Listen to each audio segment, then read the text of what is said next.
At 13, I discovered the electric guitar. I remember thinking, wow, that's so cool. You can really change whatever mood you're in just by picking this thing up and playing it. When you first started out, it was just you. Yeah. No band. A lot of times you're out here on the road, it's just like survival. My last week was so bad. I had like literally 2 nights in a row of no sleep at all. You have to make sure that time on stage is just like the most epic, awesome thing. I was playing songs one day for somebody. He said to me, you need to write 500 songs and put them all in a drawer and then come find me and I'll write with you. And I remember thinking like, what a jerk. But he was actually really right. To actually write a song from A to B is such a skill. I think country music just has the ability to change your life. Dierks Bentley, welcome to Poster on High. Thank you so much. I'm really happy to be here. This is awesome. Been listening in and excited to be on the set. Looks nice. You guys did good. Set. We are currently at the Intuit Dome. Yeah, and it's like the new year coming. They really got it all spiced up. This is not my dressing room, but I'd be happy if it was. I'd be so happy just sitting here with all these hearts. It'd be like very positive vibes. Probably walk out on stage like, way too relaxed and just like happy. That's not good. For everybody listening, just to set the scene a little bit, we are currently sitting in a room. This room really stands out to you compared to the rest of the backstage. The rest of the backstage area is like all equipment. A lot of gear lying around. Then we have our rooms set up. We have people work really hard on the tour to like make different vibe rooms. So like our dressing room's pretty great. There's like, really? Oh yeah, we'll go by and take a look at it before we leave. But it's very homey and there's lots of banners and flags up from previous tours and stuff. So it feels very, it's very similar. So no matter where we are, there's that one room that always feels like a home space. I mean, this is adorable. I feel this like room I'm is on, crazy. I feel like I'm in like Hannah Montana's dressing room. I wonder why they did this. It must be like the players' kids or something that come in here and have like probably a playroom during while the Clippers are playing basketball. They come in here and like maybe the wives hang out here. I don't know. It's very different from our usual road vibe. Well, I'm loving it. For everybody listening that wants to know what we're talking about, there's basically hearts hanging, dripping down the walls. It's beautiful. We're sitting in these really cool velvet chairs. So we're in a great podcasting set. I feel like this room. A little meditation. Maybe. Yeah, this room was made for us. We just got back from playing a little bit of pickleball. We did, yeah. You're quite the pickleball player. Well, what I lack in skill, I try to make up with a lot of antics, basically. Whatever it takes to get the win. That's pretty much my life philosophy. Just do whatever it takes to get the job done. So I was playing against Ben up there, our guitar player, who's really great. He loves pickleball, but once I get the mouth chirping a little bit, I can kind of get some points off him just off that. But it is fun. It's something we do before every show. We'll try to find a way to do something. And years past, I've done a lot of biking. I actually have a trailer that has like 10 bikes in the back of it. Used to do a lot of like just gravel and road and biking when we were out here, and played golf a lot when I used to be out here. I've been doing this for 20 years. But in the last couple of years, just been doing pickleball. It's so easy because you can kind of just do it on site. Like today, we taped that court up on the basketball court upstairs. A lot of times, majority of this time, this tour is outside, so we'll just do it in the parking lot. We'll just tape some lines up in the parking lot and kind of call it prison ball because you never know which way the pickleball is going to go. It's like you're playing in the prison lot or something, or we'll go find courts somewhere. But it's just a good way to kind of like get off the bus and get some sort of like exercise in before getting on with our day. And it's just so important. I mean, what I love about your podcast and the whole approach to doing something active before you talk is it's so true. There's a buddy of mine, a guy named John Ramey, wrote a book called Spark. And it was all about like this thesis, this idea that kids would perform better at school if they did, some exercise before they walked into the classroom. And so he did this study in Missouri, and he had the kids run like a mile every day before school started, and like their test scores are like way better. So that's a very terrible summary of the book, but but it's so true. It just gives you such a it's so important for your brain. It does. It makes you feel good, makes you more productive. Travis Barker, drummer, another artist. Yeah. I'm pretty sure before a lot of his concerts, he does like a run with some of his fans, and that's how he gets ready for before he gets on stage. So I like knowing that it's a common thing for you guys as artists that you get a little bit of activity in before you perform. Yeah, I mean, it makes you feel better, right? Yeah. Before you get on stage. There's a lot of years it wasn't like that. In the early years, it was not getting off the bus until the sun had gone down, and then staying up until it came up, and spend the rest of the day pretty much sleeping or playing video games. So trying to learn as I get older, trying to grow. What does movement look like for you in your life, and how do you feel like it translates into your work and into your music? Yeah, I mean, my favorite thing is to be outside doing something active. I mean, my team back home knows if it's a sunny day outside, I'm not going to want to be in the studio. I'm not going to want to be writing songs. I'm going to go do something that day off to go like take advantage of it, because it's hard for me to be inside when it's nice outside. But it's always been really important to me. I mean, I love just anything outdoors. I was biking. I love mountain biking. Throwing a rucksack on and doing that whole thing, and hiking nearby trails. Just pickleball, obviously tennis, love skiing, probably my favorite sport. Especially as you get older too, it's like you just like, you got a finite amount of like use left in your body. So it's like you want to take advantage of every chance you get.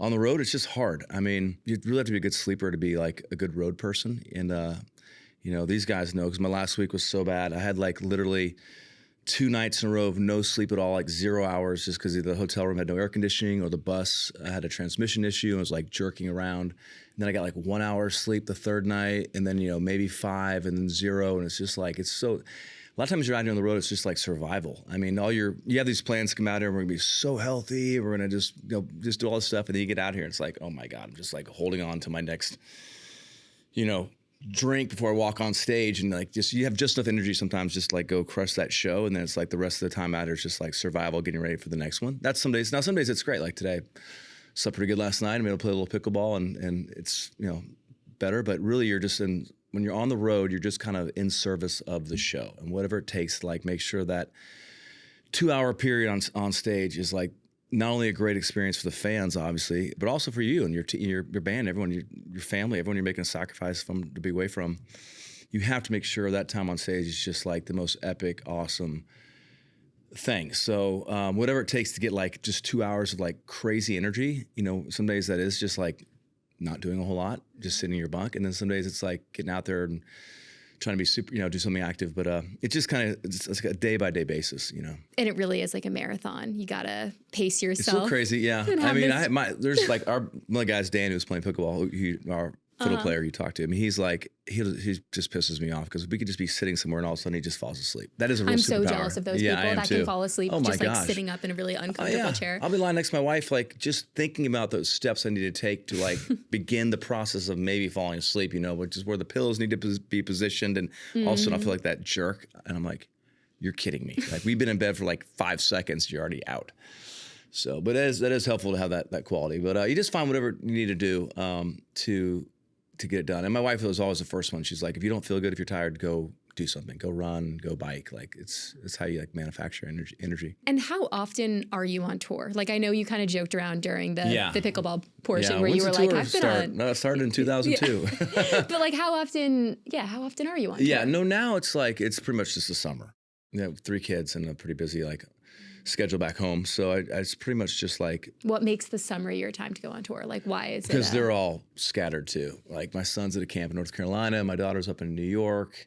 My other daughter's at another sleepaway camp. So summer just is like, we're all just going so many different directions. It's kind of like, it's a good time to be out there on the road. In the winter, in the school year, there's just like a lot going on with these little kids and their hopes and dreams, and a lot of car driving for me. A lot of Ubering around driving those guys around places. But summer's just a good time to be out here. Just and it's fun. It's a great time to be on the road. Everyone's excited to be outside and go to concerts. So your kids must think it's so cool what their dad does for a living. My family loves music. I mean, they're crazy Uber fans. When I'm home, if there's a concert playing in town, we're probably going to go like see, But they just think of like, they just know what I love music, and they love being on the road. But they used to come out a lot back when they were younger, and we did all the kiddie pools and putt golf courses across the country, and now they're off doing their own things. Chasing their own dreams. That's right. Let's back it up a little bit. How does a boy from Phoenix, Arizona fall in love with grassroots country music? My dad was a big part of it. My dad loved country music. And my sister was 3 years older than me, and she loved music in general, not so much country. She loved like U2 and just all that great like 80s music. We're just, back then what was so great is that there wasn't a phone, so like there just wasn't a lot of like other distractions. It was like music was it, and movies I guess too, but music was like the cultural currency. Who do you like? What do you like? What have you heard about? What posters do you have hanging in your room? Who are you going to go see? It was just, that's all there really was. It was, and so my sister loved music. My dad loved country music. We listened to a lot in the car, and I always enjoyed listening to it. It wasn't really my thing, but I liked it. And then 13, I discovered the electric guitar. A friend of mine, a new kid in school, had an electric guitar at his house. And I just remember going over there and like hearing it for the first time. And like, I remember thinking, wow, it's so cool. You can really change whatever mood you're in just by picking this thing up and playing it, So I fell in love with electric guitar. He was a really great guitar player, and he was like steadily progressing a lot faster than me, even though we were both playing a lot. Story of my life. I don't think I was meant to be a guitar player, though I do love all kinds of guitar, bluegrass guitar, and great flat picking, and I was a huge Van Halen fan growing up because of him. So really getting into all that kind of music, and I was just going down different roads musically. But I really fell in love with country music in high school. A friend of mine was he saw me. I had electric guitar in my room, and I was always trying to play these power chords and stuff, and just really hadn't really found what I was looking for. And he like sat me down and said, "You have to listen to these songs." And he played me like 3 songs, and it was just like one of those crazy moments in life where you just know without knowing what you're meant to do. And there's a very crazy idea to chase that, but right there I was like, that's what I want to do. This is the music I was looking for my whole life, really, in some way. So, so from about 17 on, I was just like obsessed with country music. And what were those songs that he played for you? It was a Hank Jr. song called "Man to Man," and just this loud, a lot of electric guitar. Hank, are you familiar with Hank Jr. at all? Nope. He's just like a very crazy personality, great songwriter, can play all the instruments, very loud, sings songs about like naked women and beer, stuff when you're 17, really sounds cool. He actually has a song called "Naked Women and Beer." Sorry, I don't know if that's appropriate or not, but when you're 17 years old, you're like, that's a pretty cool song. Yeah. He's just a crazy guy. Classic country, Classic country, yeah. He's one of a kind. Hank Jr., he's one of a kind. And then, Alan Jackson was a big part of that. Midnight Montgomery, their song by Marty Stewart. And I just fell in love with it. And I got to Nashville, went to Vanderbilt for college. Went there. I went to UVM for a year, but I was up there watching CMT, country music television, and just obsessed with country. And I knew I needed to get to Nashville somehow, so I was able to get in and to transfer. And but let's dive into UVM for a second. So you get to UVM, you're a freshman on campus. Oh yeah. So I was in a fraternity and great guys. I mean, really, I love that school. I tried to go to Boulder, where my wife actually had gone, but I didn't get in. But these are great guys. And I was in the SAE house, and just really nice people. There's a little country bar in town called JP's, and I was always down at JP's hanging out, and I was always back watching CMT, and I was working on songs, and I got really great grades that semester, and because I knew Vanderbilt would be a hard school to get into. But I remember during one of the chapter meetings, I was just like, guys, I'm leaving. I got into this school, and what I want to do, and they're all supportive, but kind of bummed out, and as I was too, because it was really great. That was kind of like, in some ways, my whole college experience was like that one year. So I got to Vanderbilt. The first day I got there, I got an internship with the Country Music Association, and had my own study syllabus. It was all downtown, listening to bands playing. I was just obsessed with like songwriter nights and Lower Broadway, and all the people playing on Lower Broadway, and all over. There's great bands playing all over Nashville, and I was just constantly going to watch bands, going to listen to songwriter rounds, and to see how people do it, working on my own songs. Learning cover songs, trying to get better on the guitar, trying to learn how the business works. And I finished school, but I didn't even go to the graduation. I'm not it was an expensive 3-year program of I had my own like side education going on, but I needed that time to like work on my craft and learn the craft of country music in the place where it all kind a of lot happens. to learn. Big city, and how does it? I didn't have any connections there or know anybody in the business. And how do you even get started on getting a record deal or a publishing deal, or, playing gigs downtown and getting, but through it all was just a love of like music, just a love of like country music and being in a band, being on stage. So that's kind of, it wasn't so much, it's work, but it's more just like when you're really passionate about something, it kind of pulls you forward as opposed to you having to like push yourself. No, you figure out how to make it happen, especially when you're that age and you're like, I'm going to do this thing. There's a will, there's a way, right? You'll find a way to make it work. And then you look back and be like, oh my gosh, I can't believe I did all that. I used to like load my car up with like the PA system. I had these 2 15-inch speakers that would go on these racks, this big heavy board that had the EQ and all this crap that I didn't even know how to work. I knew if I just plugged these things in and made a little smiley face with the EQ, it'd probably sound like where it needs to sound, but I'd like park my truck in front of the gig and unload all this stuff with the lights on, hopefully not getting a ticket, and set all this crap up, and then go park my car, come back for a 4-hour gig, have a few drinks, and then hopefully those drinks would wind down a little bit, and then load all that stuff back up again, and go back home. And it was so much crazy like physical work. Right, and to now think about where you are and whole production that goes into it and all the team members that you had. But I was still even looking around at all your stuff. I'm curious. Right. Once you kind of do a little of that stuff. No, but when you first started out, it was just you. Yeah. No band. Yeah. Just you, your guitar, and going for it. It was me, and I had a little piece of paper that I still have somewhere. I've lost so much stuff along the way, but it was like all these phone numbers for like steel guitar players. I had like 5 guys, and I had to keep writing new names in, or fiddle players and drummers and guitar players. And I had this sheet of paper. So if someone canceled on me, I could call last minute, like, hey, you available? I got a 10 to 2 tonight. Yeah, that's a pretty good sheet of paper to have. You got to frame that. Yeah, gotta have that. When you got to Nashville, did you feel like, I don't fit in here? I'm sure a lot of people feel that way. I certainly felt that way for sure too. Like just coming to town, even having a college degree wasn't that's not something you would talk about, back then. 'Cause it was kind of like, it was kind of frowned upon to have like to come from college. It was just not cool. I don't know. It's like changed a lot since then.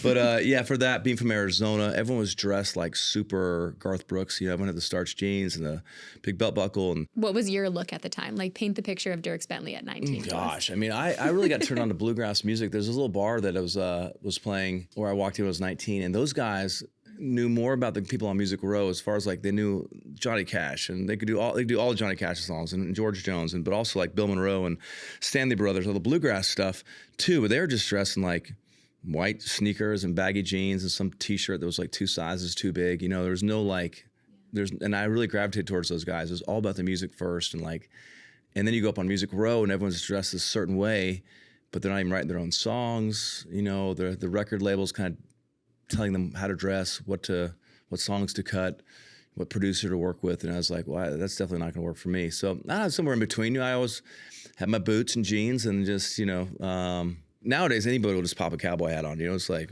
one day, now I'm a hat act all of a sudden. Back then it was like a thing. Like, are you a hat act or not? Are you a hat act? I'm not. No. Okay. But no. So I wasn't one of those guys. But I'm just someone that just loved and the country music, the history of it, and probably knew more about it, than any of my contemporaries at that time, or probably a lot of people in music. I was just obsessed with like old school country music, and old school, like going back to just early Waylon and Willie and all the way back to Hank Jr. and Hank Sr. rather, and Lefty Frizzell, and just love the history of the music and of the whole thing. When I think about country music, I think a lot about I feel like through the songs and the stories that you hear in them, it's all about the journey and the experiences that people have, right? Like there's a lot of soul in all of the songs that you hear people sing. Yeah.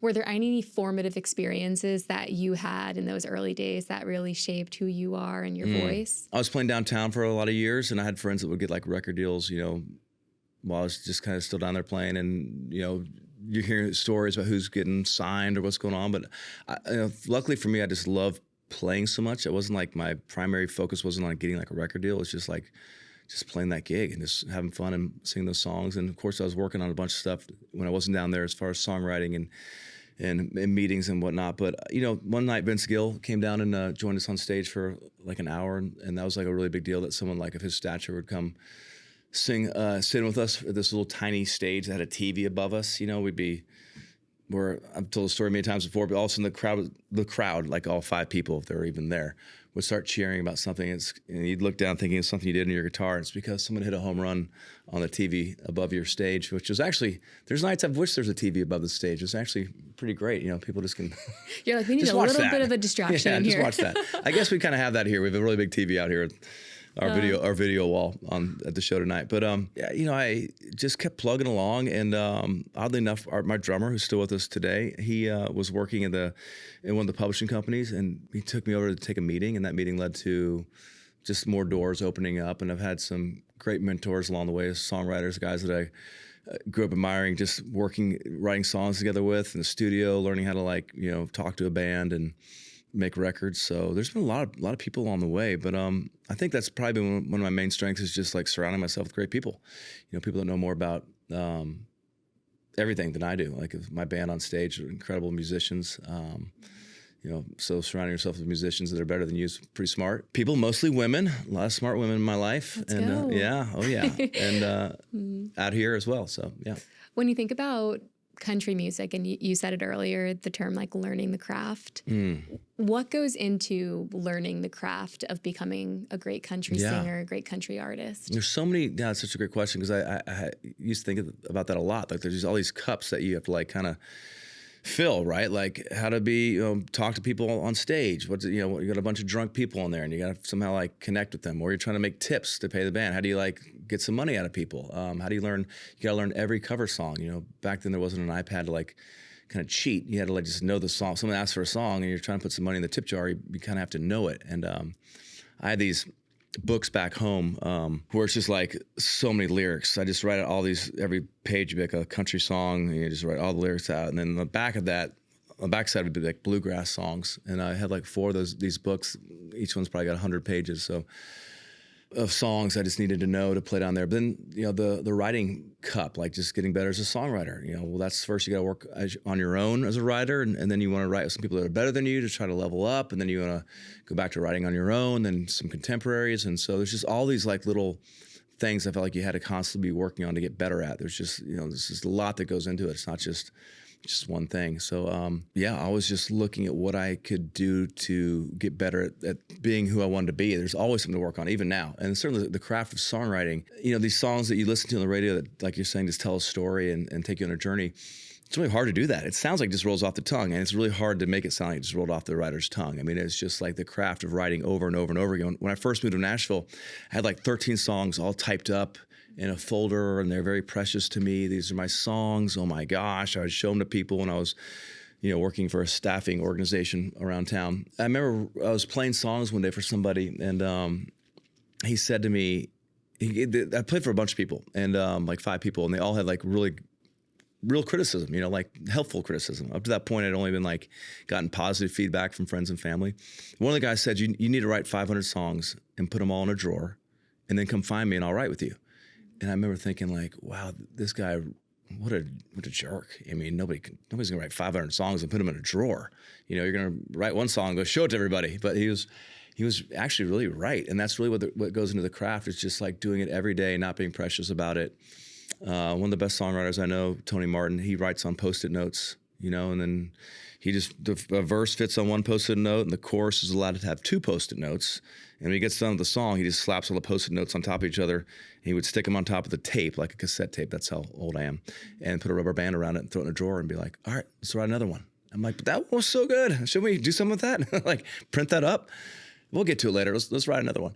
So I think just learning not to be too precious with it. But I mean, these guys and girls right back in Nashville, it's unbelievable the songs they write. And not to be biased about country music, but I listen to pop radio, and there's super great hooks and catchy choruses. But like to actually write a song from A to B, from the very beginning to the very end, where every word is connected to the next word and every line's connected to the next line, the story's building and developing, and edited down to 3.5 minutes to pack all that emotional story in there like that is such a skill. Yeah, it's like every word counts in a country music song. Yeah. When you're putting a bunch of songs in a drawer, right, that you're writing, what happens to all those songs? It's sad. There's a lot of songs out there. Yeah, like when do you decide, okay, this is one that I'm actually going to run with? There's so many songs in Nashville. Right now, today, how many songs do you think were written in Nashville? I mean, probably 1,000, like by the great writers, maybe 500. And how many of those songs are going to make it to on an album? Even though there might be a great song, like people hear them, they get passed around town, and people, and then like, what do you have? Give me something new.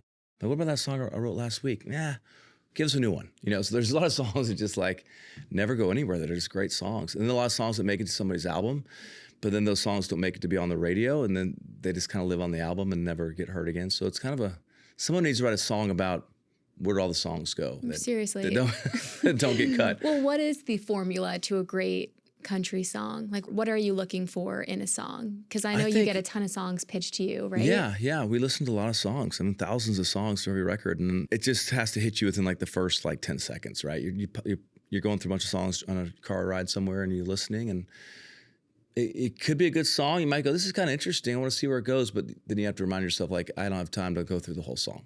So if it's not going to you don't feel it right away, just kind of go to the next one. And it seems kind of like a sad thing to do. Like you're not giving that songwriter a really great chance to have their song heard, but they understand. Everyone knows the way it works in Nashville. I mean, the people that are successful aren't overly precious, right? They know that the song will hopefully find the right home. And so appreciative of you listening to it. I'm so appreciative that they send me songs. I mean, it's an incredible place to be in, where people send you songs that sound like something you would have maybe possibly written like on the best songwriting day of your life with the help of like a couple of friends, and you get these songs pitched to you, and it's like, you're super obviously so grateful for that. But yeah, just a song that really moves you in some way. I think country music just has the ability to, change your life. One song can just like change your whole life, and become such a big part of your life. It can become like your mantra in a way, some of these songs. So it's just writing stuff that moves you. Could be a party song, could be a sad song, could be a life song. There's so many different angles out there, but just it when you hear it. And there's a lot of songs over the years that have become hit songs that I know you've even said no to, right? Like there's one story of a really popular John Party song. Is that correct? I mean, he might have got to pitch the song at the same time I got it. I don't know if I got it first, but they throw a lot of songs out to people, and I thought that was a great song, a song called "Dirt in My Boots," and I knew it was a big hit, but I just knew it wasn't maybe the right song for me, and I'm so glad I found John, because he's an incredible artist, and I'm sure he has a story just like that. He probably got pitched something that he passed on that I picked up. I mean, I hear songs that I've passed on the radio, 2 years later or something, and I'm sure people have done the same with songs that I've ended up recording. So it's it's a big city, but it's still pretty small in that way, where that community, the music community, is still pretty tight knit. Yeah, it's probably fun for you to hear the song finally. Yeah, it finds its. Oh, absolutely! It's like, there's its home. Yeah, it found the right spot. Do you remember the first time that you got recognized? Oh, that's a great question. The first time I got recognized, I remember the first time playing a show I was in Augusta, Georgia, and I had this song called "What Was I Thinking." And it talks about this girl wearing a little white tank top. And I remember these girls came out to show with like wearing little white tank tops. I remember thinking, that's so crazy and so cool. And like, I mean, they literally are dressing because of the song. I mean, I was like, that's like my first memory of like any sort of like fame or success or anything. I was like, wow, they literally are wearing that. I think they had like writing on it too or something because of like this song. I was like, that is like something I never had even thought was dreamed about, I didn't know it was even a thing. So as far as being recognized, I don't get overly recognized in a good way. I don't do a lot of podcasts. I don't do a lot of, I've done I do TV stuff when it helps, like when I think it directly helps like the tour, 'cause that's all I'm pretty much focused on is the tour. I don't dislike, I love being recognized. I love signing autographs. I think it's amazing, but certainly I'm not looking to be any more famous than I am. I don't, that's the last thing I want. I mean, the fame part, ask anyone in this town, that's probably the worst part of their deal. I really enjoy being able to go to Home Depot and just be a normal person and go to Walmart and not be, not have that level of fame. I love playing, amazing. We're playing today at the Intuit Dome, for how many thousand people this place holds. But I think one of the greatest things about my gig is that I get a chance to do all that. And then the second the show's over, I get to be whoever I want to be, and that's a lot of that's being a dad, husband, pickleball player. That's a pretty special situation to be in, right? No, it's really, it's hard to find. It's like, I hate to mess with whatever formula. I hate to like overly, I mean, every decision I make is kind of based on that. Like, well, is this going to bring me any more like fame? Because I really don't, even posting stuff on Instagram and stuff, like, it's like there's some stuff you got to post. I know how it works. You got to keep the algorithm happy. So you got to put stuff out there. But I try to only put out stuff that's funny. It has we love a lot of humor in our band and crew. And but I really don't want to add anything that's going to make it would inhibit me from like being able to move around as freely as I get to move around. I think that's what's cool about country music. It's that's why they're all coming to Nashville. Yeah, that's why all of LA is moving there. Well, it must be so cool though. Like, I love the journey that you just took us on, because it's amazing to hear about your life as a young kid, and then to see you now, and you're playing at the Intuit Dome, you're playing at MSG in a couple of months. It's incredible. It's all been based for me, just like persistence and determination. That's what's like that's my key to success, is just being like, I remember I was listening to your Doll, his name, and he was talking about one of his quotes, and I was like, Darman is gonna love knowing that Dierks Bentley was a fan of his episode. Yeah, I'm all. He was great. I mean, a lot of stuff he was saying is like, yep. I resonated with so much of that. But certainly having a quote, or just something that he was talking about, persistence. I was like, that is mine 100% for sure. Yeah. You're on tour right now. Yeah. We're here for the Broken Branches tour. Your new album just came out. Yes. I know we touched on this a little bit during the pickleball session, but can you explain to everybody quickly what the term Broken Branches means to you in life and in your music? Yeah, it's great. I mean, when I heard the song for the first time, I did not write the song. It got pitched to me, and I just love the hook. So the hook is broken branches off the family tree. You know, we're all broken branches off the family tree. And it's this a story about pretty much everyone I know in Nashville. A lot of delinquents who, who move there and love country music, and they're, we all wind up in these honky tonks and bars playing music. You know, it's something that our parents didn't do, and for a lot of us, something nobody in our family did. So we're all just these little broken branches off the family tree. We've somehow found ourselves in Nashville, Tennessee together, and everyone, the whole town. It's just nobody's really from there. You know, it's just a bunch of people that had this dream of just doing something in the music business. And so I love that title, love the song. I got my buddy John Anderson, who's a Country Music Hall of Fame member, to be part of it, as well as a new guy named Riley Green. So it's just the three of us kind of just telling this funny story about the broken branches that we are. Well, I am so excited to hear you perform tonight. Thank you. This is going to be my first country concert ever. Oh, cool. So wow. Very excited. Let's end with a final piece of advice. Sure. What's one thing that you would tell your younger self? Just do something you're really passionate about. I know it's a cliche, but like the passion, if you're really passionate about it, no matter how crazy it is, it'll make it won't feel like work when you're chasing after the dream of doing it, because you'll just be getting pulled along instead of getting pushed along, having to push yourself. So life's short, like go for it, chase it. And no matter how crazy it is, just always choose the thing that gives you the most joy doing. It's great advice. Thanks. My mom would say, follow your bliss. That'd be the short version of that. Follow Joseph Conrad, follow your bliss. Joseph Campbell, not Joseph Conrad. It's not a Joseph Campbell. All right. Thanks so much. Thanks, y'all.